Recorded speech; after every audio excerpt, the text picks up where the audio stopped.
Stal do vedenia, ale teraz vidíme opäť štvorbodové vedenie domácich.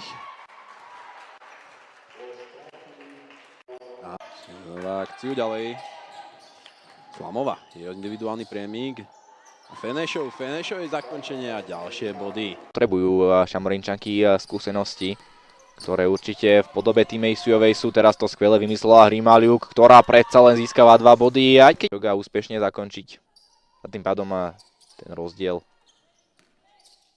nie je až taký výrazný. Na opačnej strane ale expresná odpoveď. Ako jediná s dvojciferným počtom.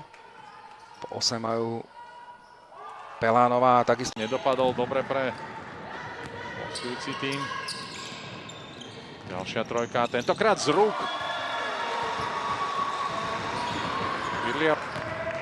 Ďurechová, Mamráková, Strečanská, Kostíková, Šoltésová, trojbodový pokus a ten je.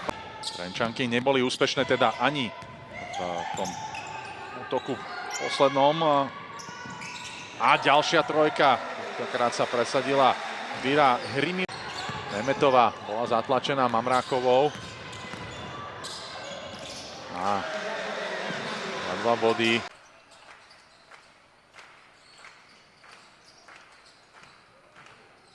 opäť Hrimaliuková a opäť úspešná.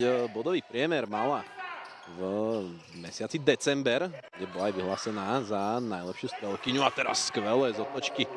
Hráčka, ťažká rozohrávka. Skúša to sama. Nevyšlo to ešte Hrimaliukovej zakončenie, ktorá úspešne V momente presadila Fenesová.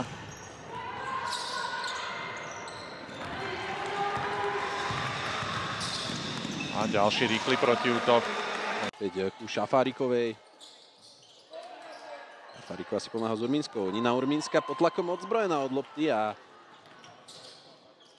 tak toto neminie Víra Irmaliuk.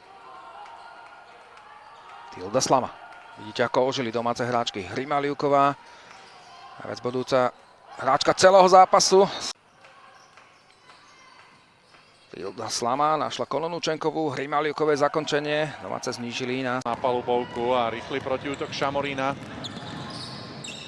Úplne voľná strela a ďalšia trojka z rúk Víry Hríma.